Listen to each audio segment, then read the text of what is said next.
All right, here we go. First off and foremost, I want to take that I'm a Christian. I believe very much in God. He's helped me out through everything that I've been through.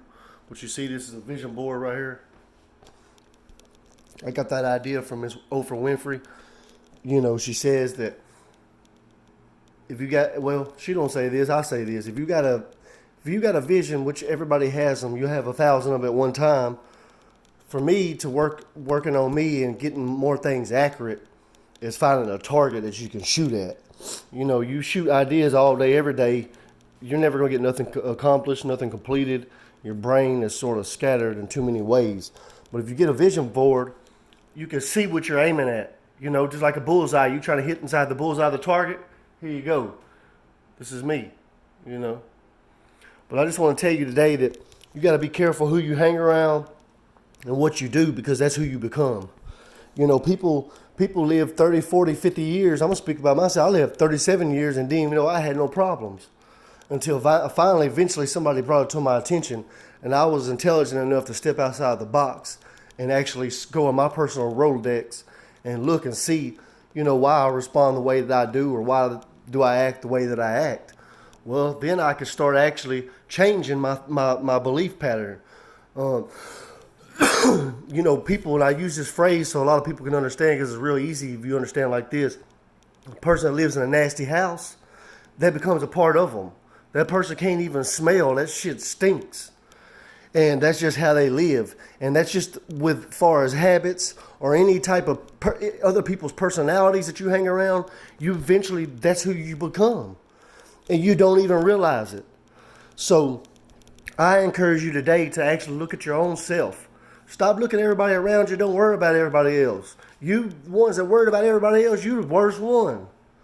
You need to start acting like you are for you. Stop worrying about everybody else. Start seeing why you respond the way that you do. See how you can clean yourself up.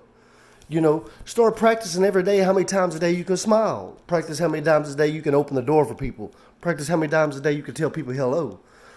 You got to reprogram yourself. Retrain, reprogram. Retrain, reprogram. Out with the old, in with the new.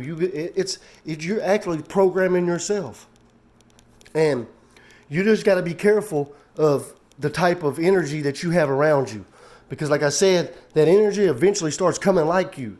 You are who you hang around. Birds of a feather flock together. You know, apples don't fall from the tree. You understand? So some of the things that you picked up, start looking at yourself and trying to understand yourself, because some of that stuff you got going on in your own life is trash and it stinks. But you can't smell it because it's become a part of you.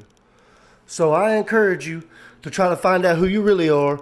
Watch out who you spend your time with. Use your time wisely. And just be careful, because you are who you hang around. And don't be like me. You know, I'm 42 years old, but didn't even start knowing anything until I was 37. You know, I never had a father. My father was murdered when I was 2. My mom was a drug addict, prostitute. And I can go on and keep telling you things about what has happened. But the fact of the matter is, I see and I understand why I respond the way that I respond. And it's not correct. So whenever something's not correct with you, you should have a conscience where every day you should be a discomfort. If something that you're not doing is right and you still repeatedly keep doing it, you should be at dis-ease with yourself. You should be in confrontation with self. But see, that's the thing. When you can't see it, it's just a part of you. So you got this old stinking ass smell walking, you know, beside you that stinks. Everybody can smell it but you. You think that everything's okay, but it's really not. So like I said, I just encourage you to get you a vision, get you a target. You know, you're talking to somebody, man, that I had a 6th grade education. I couldn't read or write. I've been through 4 different colleges. And then intelligent as is Albert Einstein. You know, but I didn't have nothing. Nobody didn't teach me nothing. I learned everything on my own. And I was incarcerated for 13 years straight. So I just encourage you to keep it up, keep pushing, and understand who you really are. Find out who you are, dissect it, with a fine tooth. And start picking out and throwing out the stuff that you don't use. And using the stuff that you use and taking it and constructing it and using that and making that stronger. And just every day concentrate on stuff that you're not okay with. You know what I'm saying? That you picked up from somebody else that you don't even know. So that's the words of the day. Find out who you really are. Stop gossiping and worrying about everybody else. The ones that gossip, that's the worst ones. Nobody wants to hear that. Focus on yourself. Straight up.